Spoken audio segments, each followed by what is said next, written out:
Now, hopefully you have discovered by now, but FRC has our own brand new, as of earlier this year, news outlet. It's called The Washington Stand. Now, if you haven't already bookmarked it, it is at WashingtonStand.com. Now, in addition to leading the Family Research Council and hosting Washington Watch, I'm also the Washington Stand's executive editor. Now, we cover news from a biblical perspective for spiritually active, governance engaged conservative. Now, when I say biblical perspective or biblical, we're looking at this news. We're not hiding the fact that we're Christian. We're here in our nation's capital, and we're covering these issues from a faith-filled perspective, meaning we look at the world through the lenses of Scripture. We talk a lot about biblical worldview here on Washington Watch, but we believe that the news, and we were just talking about this earlier with John Grainer, that he says back in the 1950s, that was the viewpoint that you got from the New York Times. It was not everybody necessarily a Christian, but you had a worldview that was oriented according to transcendent truth. And so that is what we do here with the Washington Stand. And to tell us more about this, we have a very special guest to talk about all that the Stand has to offer. Suzanne Bowdey is our editorial director and senior writer, and the heart of the Washington Stand. Suzanne, welcome to Washington Watch. Thanks for having me, Tony. All right. So I mentioned in my description of the Stand how we characterize the news, how I do. Let me ask you, how would you characterize the Stand and the work that we do? Well, I think we occupy a very interesting space in the media. You just had Rob Bluey on. We just talked to the Christian Post. And I think what's interesting about the Stand and what's unique about it is, yes, we're in Washington, D.C., like the Heritage Foundation. Yes, we cover news from a biblical perspective. But we're also right here at a 40-year-old policy organization with our own set of experts. We're making our own news right here on Washington Watch. And I think that's very important for the content that we're producing, that we have you as an asset and we have our policy experts right here in the building to help. Now, Suzanne, you have been at FRC actually a little bit longer than me. You've been around a while and you've watched the trends. You know, there was a time in which the Family Research Council, as you mentioned, we've got all of our policy experts. We've got nearly 120 people working on various aspects of policy, cultural research, you name it. We're kind of working on it all as it pertains to family from a biblical perspective. The trends that we've seen over the last 15 years, the last 10 years with great intensity, is the legacy media moving away from that perspective. And so there was a time when our experts would go on CNN, MSNBC, Fox News. It doesn't happen anymore. And therefore, that was kind of the genesis, not only behind the Washington Watch a dozen years ago, but now more intently with the Washington Stand. Well, I think Americans are taking the same perspective and their same skepticism about institutions like Congress, like the government and schools, into the media. And there's very little safe space now to distinguish between the truth and the lies. At this point, the media isn't even telling the whole story. We can't even make up our own minds about what we think about a certain piece of news because we're not getting all the facts. And I think that's what's important about the rise of alternative media, is that now groups like the Heritage Foundation, the Christian Post, Breitbart, and others can actually bring to light a full range of perspectives. You know, we heard just this week about the Twitter files, NBC, ABC, NBC News, none of them even covered the story. So I think there's a real blackout in terms of Americans getting the facts to make up their own minds. I asked Rob Bluey this question about the Daily Signal and how important accuracy and being factual was, that this is their work was simply not to promote, their viewpoint, but to actually present the facts. And as conservatives, we're not afraid of the facts.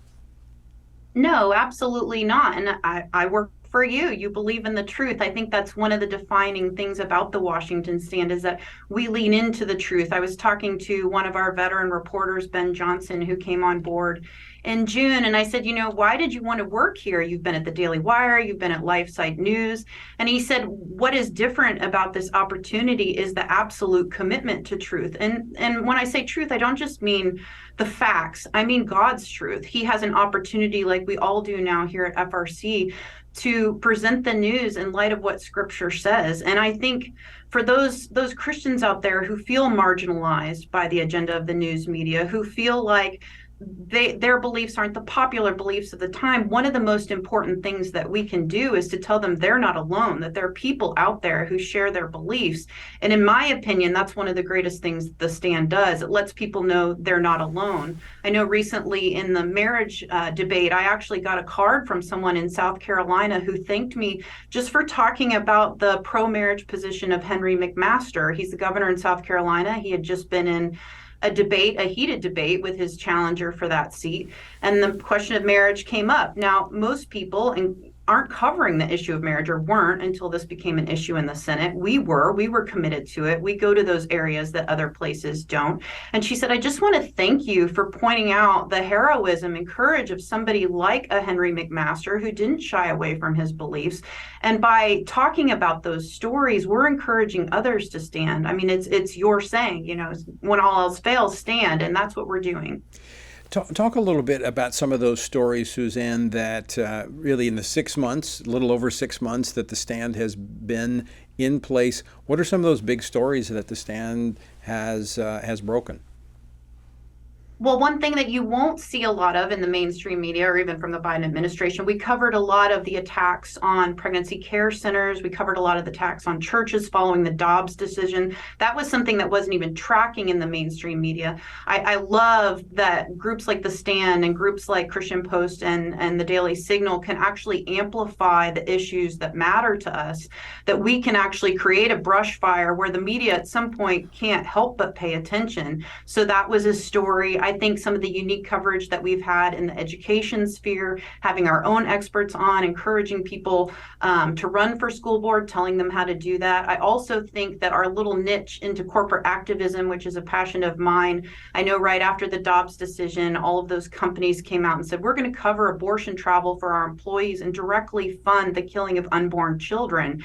And the Stand published a story listing all of those companies. I think that was a great resource. It's still in one of the top 5 stories that we've had because people are hungry. There's an appetite for that kind of truth that no one else is sharing. I think some of the things we've done in the transgender movement, is that fun to cover? Absolutely not. But someone needs to point out the harm that's being done to children in our country. One of our reporters, Joshua Arnold, actually did sort of an investigative piece on the hospitals that are performing children's gender transitions, which caught the attention of a lot of mainstream outlets. And those hospitals were forced to answer for that. Some of them shut down their programs. Other senators like Marsha Blackburn applied pressure because of the issues that we raised. So it serves a fundamental purpose to go into these unique spaces and tell the stories no one else is.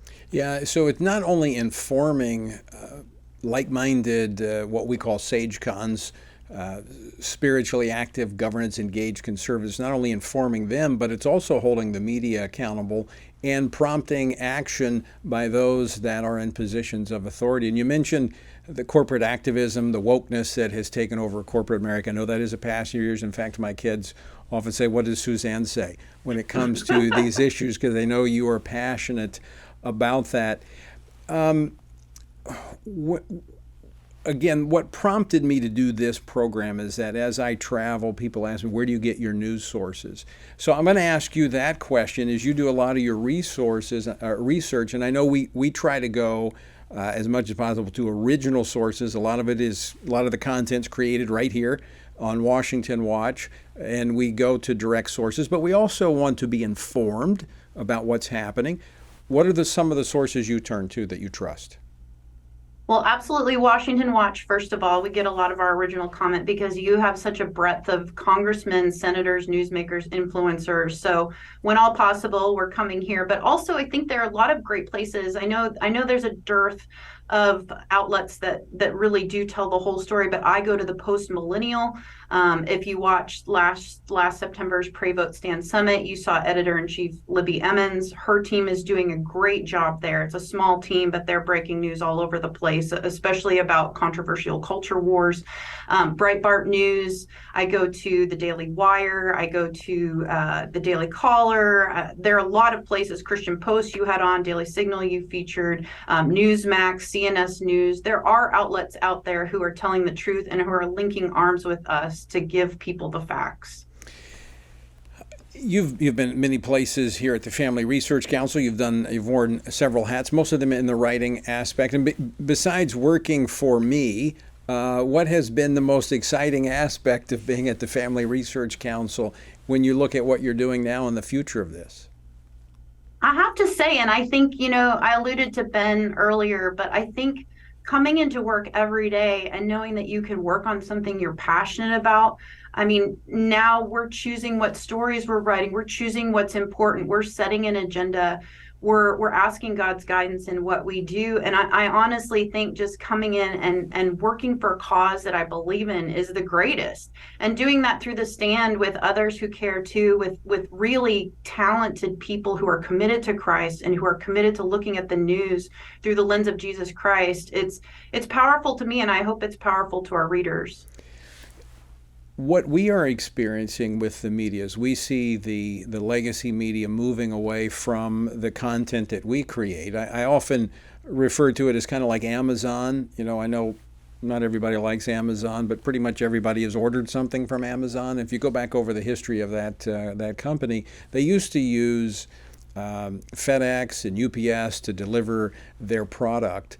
But I think those companies started pushing Amazon's products to the back, and so Amazon said, oh, we're going to create our own distribution system. They didn't change who they were just changing what they were doing in terms of the delivery of their content. And we're the same way. We're not changing what we do at the Family Research Council. We're still a public policy organization in our nation's capital, working to shape policy as it pertains to the family from a biblical perspective. We've been doing that for 40 years. We're going to continue to do that.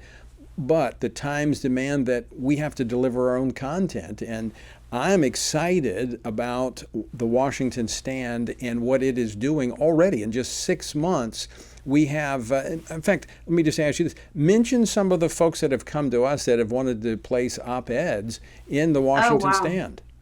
Right. We've had Mike Pompeo, Dr. Carson, Jody Heiss. I mean, we've had newsmakers. We've had George Barna. James Langford. You can just go up and down the list of conservative influencers who want their message to get out through the stand.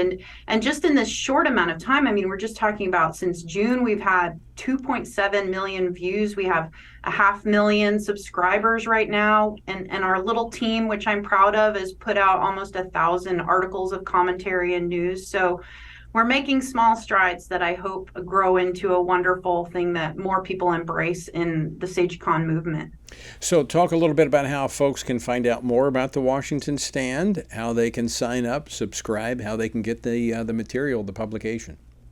Right. So just go to WashingtonStand.com. We're also on Instagram. We're on Twitter, and you can find us there. And right here on your program, you plug us regularly. So thanks. I do. And I think maybe one of the questions that people have about all of the writers at the Washington Stand, do they sit or stand when they write?